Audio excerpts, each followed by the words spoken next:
ನಾವು ಬೇರೆ ಬೇರೆ ನೀವು ನೋಡಿ, ನಾನು ನಿಮ್ಗೆ ಯಾಕೆ ಹೇಳ್ತಾ ಇದ್ದೀನಿ ಅಂದ್ರೆ ಸೀಯಿಂಗ್ ಇಸ್ ಬಿಲೀವಿಂಗ್.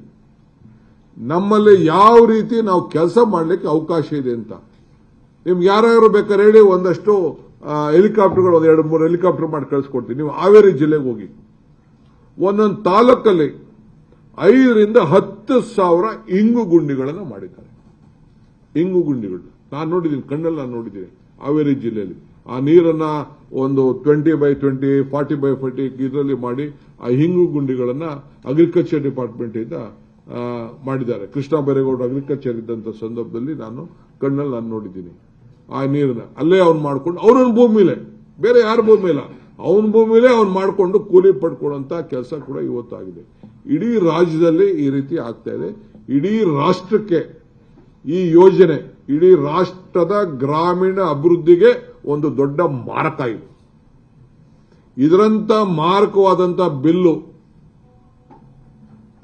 ಗ್ರಾಮೀಣ ಪ್ರದೇಶದ ಬದುಕಿಗೆ.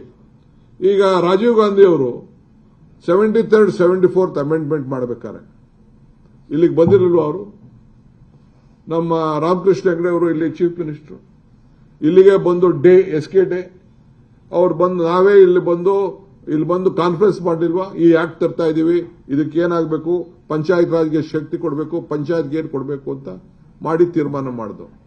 ಸೋನಿಯಾ ಗಾಂಧಿ ಅವರು ಅವ್ರ ಲೀಡರ್ಶಿಪ್ ಅಲ್ಲಿ, ಇದೇ ಮನಮೋಹನ್ ಸಿಂಗ್ ಅವರ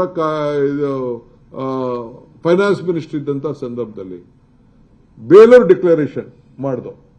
ಬೇಲೂರು ಡಿಕ್ಲರೇಷನ್ ಏನ್ ಮಾಡಿದೋ, 25 ಇಲಾಖೆಗಳಲ್ಲಿ ಪಂಚಾಯತಿಗಳಿಗೆ ಶಕ್ತಿ ತುಂಬುವಂತ ಕೆಲಸ ಮಾಡಿದ್ರು. ಆ ಶಕ್ತಿ ತುಂಬುವಂತ ಕೆಲಸದಲ್ಲಿ ಈ ನರೇಗಾ ಬಂದಿದ್ದು.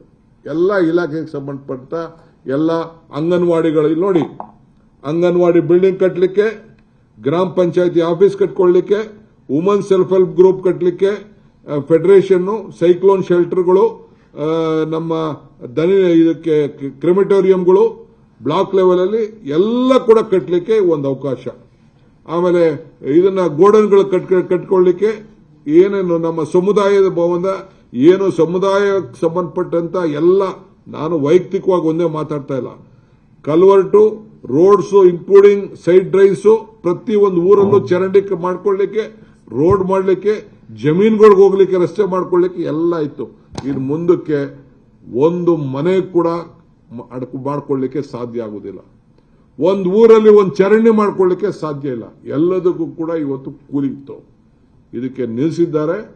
ಸೊ ನಮ್ಮ ಸರ್ಕಾರ, ಇದು ಪಕ್ಷದ ಕೆಲಸ ಅಲ್ಲ, ಇಡೀ ನಮ್ಮ ಸರ್ಕಾರ ಪಾರ್ಟಿ ಪಕ್ಷ ಬಿಟ್ಟು ಇಡೀ ಗ್ರಾಮ ಪಂಚಾಯಿತಿ ಮಟ್ಟದಲ್ಲಿ ಈ ಒಂದು ನರೇಗಾ ಕಾರ್ಮಿಕರು ಮತ್ತು ನಮ್ಮ ಲೀಡರ್ಸ್ ಎಲ್ಲರೂ ಸೇರಿ, ನಾವೇನು ಪಂಚಾಯಿತಿಯಲ್ಲಿ ಯಾರನ್ನು ನಾವು ಸಿಂಬಲ್ ಮೇಲೆ ಗೆಲ್ಲಿಲ್ಲ. ವಿ ವಿಲ್ ಇನ್ವೈಟ್ ಎವ್ರಿವನ್, ಎಲ್ಲರಿಗೂ ನಾವು ಆಹ್ವಾನ ಕೊಡ್ತೇವೆ. ಇದಕ್ಕೆ ಬಂದು ಅಲ್ಲಿ ಸಮಾವೇಶ ನಡೆಸ್ತೇವೆ, ಗ್ರಾಮ ಸಭೆಗಳು ನಡೆಸ್ತೇವೆ, ಅಲ್ಲಿ ಚರ್ಚೆ ಮಾಡ್ತೇವೆ. ಅದಾದ್ಮೇಲೆ ತಾಲೂಕ್ ಲೆವೆಲ್ಗೆ ಬರ್ತೀವಿ, ಅದಾದ್ಮೇಲೆ ಜಿಲ್ಲಾ ಲೆವೆಲ್ಗೆ ಬರ್ತೀವಿ, ಅದಾದ್ಮೇಲೆ ರಾಜ್ಯದ ಮಟ್ಟಕ್ಕೆ ಬರ್ತೀವಿ. ಇದು ಆಂದೋಲನ ರೀತಿಯಲ್ಲಿ ಇದನ್ನ ವಾಪಸ್ ಅವರು ತೆಗೆದುಕೊಳ್ಳಲೇಬೇಕು. ಯಾವ ರೀತಿ ಈ ಫಾರಂ ಬಿಲ್ನ ವಾಪಸ್ಸು ತೆಗೆದುಕೊಂಡ್ರು 3 ಬಿಲ್ಗಳನ್ನ, ಅದಕ್ಕೆ ನಾವು ಮಾಡ್ತೇವೆ.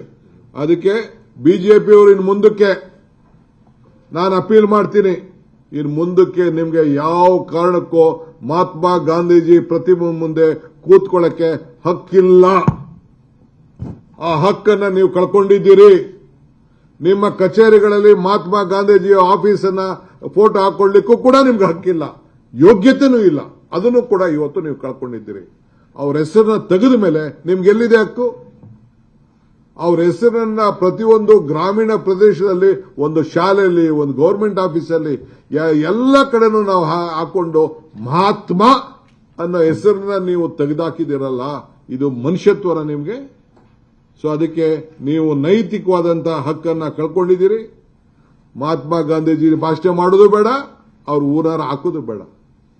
ಅವ್ರ ಹೆಸರನ್ನ ಯಾರು ಒಬ್ಬ ಮಹನೀಯರು, ಈಗ ಜವಾಹರ್ಲಾಲ್ ನೆಹರು ಅವರ ಹೆಸರಿನಲ್ಲಿ ನಾವು ಮಕ್ಕಳ ಜಯಂತಿ ಅಂತ ಮಾಡ್ತಾ ಇದ್ದೇವೆ. ಡಾಕ್ಟರ್ ರಾಧಾಕೃಷ್ಣ ಅವರ ಜನ್ಮದಿನ ಟೀಚರ್ಸ್ ಅಂತ ನಾವು ಮಾಡ್ತಾ ಇದ್ದೇವೆ. ಚರಣ್ ಸಿಂಗ್ ಅವರ ಜನ್ಮದಿನವನ್ನ ನಾವು ನಮ್ಮ ರೈತರದು ಅಂತ ನಾವು ಮಾಡ್ತಾ ಇದ್ದೇವೆ. ಸೊ ಹಂಗೆ ಪ್ರತಿಯೊಂದು ಜಯಂತಿಗಳನ್ನ ನಾವು ಮಾಡ್ತಾ ಇದ್ದೇವೆ. ಅಂಬೇಡ್ಕರ್ ಅವರು ಹುಟ್ಟಿದ ದಿನ ನಾವು ಸಂವಿಧಾನದ ಬಗ್ಗೆ ಎಷ್ಟು ಗೌರವ ಕೊಡಬೇಕು ಅದನ್ನು ನಾವು ಮಾಡ್ತಾ ಇದ್ದೇವೆ. ಸೊ ಹಂಗೆ ಇವತ್ತು ಇನ್ನು ಮುಂದಕ್ಕೆ ಬಿಜೆಪಿಯವರು ಯಾವ ಕಾರಣಕ್ಕೂ ಮಹಾತ್ಮ ಗಾಂಧಿ ಹೆಸರನ್ನ ದಯವಿಟ್ಟು ನಿಮ್ಮ ಮಾತಿನಂತೆ ನಡೀತಾ ಇದ್ದೀರಿ, ನಿಮ್ಮ ಸರ್ಕಾರದ ಆದೇಶದಂತೆ ಇದ್ದೀರಿ ಅಂತಂದ್ರೆ ದಯವಿಟ್ಟು ಹೀಗೆ ತೆಗೆದುಬಿಟ್ಟು ನಮಗೆ ಗಿಫ್ಟ್ ಮಾಡಿ ಆ ಫೋಟೋಗಳನ್ನ ಕಳಿಸ್ಕೊಟ್ಬಿಡಿ. ನಾವು ಇಟ್ಕೊಳ್ತೀವಿ, ನಾವು ಮನೆಗೂ ನಾವು ಹಂಚ್ಕೊಳ್ತೇವೆ. 100 ವರ್ಷ ಆಗಿದೆ ರೀ, 100 ವರ್ಷ ಮಹಾತ್ಮ ಗಾಂಧೀಜಿಯವರು ಈ ದೇಶದ ಸ್ವಾತಂತ್ರ್ಯದ ನಾಯಕತ್ವವನ್ನು ವಹಿಸಿ 100 ವರ್ಷ ಆಗಿದೆ. ಆ 100 ವರ್ಷದ ಸಂಭ್ರಮ ಆಚರಣೆ ಮಾಡೋಂಥ ಸಂದರ್ಭದಲ್ಲಿ ಅವರ ಹೆಸರನ್ನ ತೆಗೆದು ಅವ್ರನ್ನ ಹೆಸರಿಗೆ ಕೊಲೆ ಮಾಡ್ತಾ ಇದ್ದೀರಲ್ಲ, ಇದಕ್ಕಿನ್ನ ಈ ದೇಶದ ಇತಿಹಾಸದಲ್ಲಿ ಮಾಡಿದಂಥ ಅವಮಾನ ಇನ್ನೊಂದಿಲ್ಲ ಅಂತ ಹೇಳಲಿಕ್ಕೆ ನಾನು ಬಯಸ್ತಾ ಇದ್ದೇನೆ. ಇದಕ್ಕೆ ಈ ಹೋರಾಟ ಪಕ್ಷ ಭೇದವನ್ನು ಮರೆತು ನಮ್ಮ ಹೋರಾಟವನ್ನು ರೂಪಿಸ್ತೇವೆ. ಯಾರು ಜಾಯ್ನ್ ಆಗ್ಬೋದು, ಆದರೆ ಹಳ್ಳಿ ಪ್ರದೇಶದ ಜನರ ಬದುಕಿನಲ್ಲಿ ಇವತ್ತು ಒಂದು ದೊಡ್ಡ ಆಘಾತ ಉಂಟಾಗಿದೆ. ಇದರ ವಿರುದ್ಧ ವಿಶೇಷವಾಗಿ ಮೀನುಗಾರಿಕೆಗೂ ಕೂಡ ಪಾಪ ಮೀನುಗಾರಿಕೆ ನಮ್ಮ ಕರಾವಳಿ ಪ್ರದೇಶ ಅವರಲ್ಲೂ ಕೂಡ ಮೀನುಗಾರಿಕೆ ರೈತರು ಕೂಡ ಯಾರು ಮೀನುಗಾರಿಕೆ ಮಾಡ್ತಾ ಇದ್ರು ಅವರು ಕೂಡ ಕೂಲಿ ತೆಗೆದುಕೊಳ್ಳುವಂತ ಒಂದು ಅವಕಾಶ ಇತ್ತು.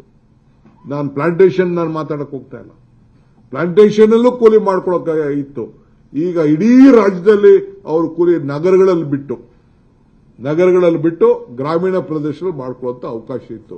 ರಾಜಸ್ಥಾನದಲ್ಲಿ ನಗರದಲ್ಲೂ ಆಗಬೇಕು ಅಂತ ಕಾಂಗ್ರೆಸ್ ಪಕ್ಷ ಸರ್ಕಾರ ಒಂದು ಕಾನೂನು ತೆಗೆದುಕೊಡ್ಬತ್ತು. ಸೊ ಅದರಿಂದ ನಾನು ಜಾಸ್ತಿ ಮಾತಾಡಕ್ಕೆ ಹೋಗೋದಿಲ್ಲ.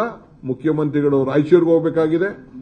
ಸೊ ಅದರಿಂದ ಈ ವಿಚಾರದಲ್ಲಿ ನಮ್ಮ ಪಕ್ಷ ಮತ್ತು ಸರ್ಕಾರ ಜೊತೆ ಸೇರಿ ಈ ಹೋರಾಟವನ್ನ ತೆಗೆದುಕೊಂಡು ಹೋಗ್ತಾರೆ ಅನ್ನೋ ಮಾತನ್ನ ಈ ಸಂದರ್ಭದಲ್ಲಿ ತಮ್ಗೆ ಹೇಳಲಿಕ್ಕೆ ನಾನು ಬಯಸ್ತಾ ಇದ್ದೇನೆ. ನಿರ್ಭೀತ, ನಿಷ್ಪಕ್ಷಪಾತ, ವಿಶ್ವಾಸಾರ್ಹ ಸುದ್ದಿಗಳಿಗೆ ಮತ್ತೊಂದು ಹೆಸರಾಗಿರುವಂತ ನ್ಯೂಸ್ 18 ಕನ್ನಡ ಈಗ ಆಪ್ನಲ್ಲೂ ಲಭ್ಯವಿದೆ. ದಯವಿಟ್ಟು ಇಲ್ಲಿರುವ QR ಕೋಡ್ ಅನ್ನ ಸ್ಕ್ಯಾನ್ ಮಾಡಿಕೊಂಡು ಆಪ್ ಅನ್ನ ಡೌನ್ಲೋಡ್ ಮಾಡೋದಕ್ಕೆ ಮರಿಬೇಡಿ. ನಿಮ್ಮ ಬೆಂಬಲ ಹೀಗೆ ಸದಾ ನಮ್ಮೊಂದಿಗಿರಲಿ. ಧನ್ಯವಾದ.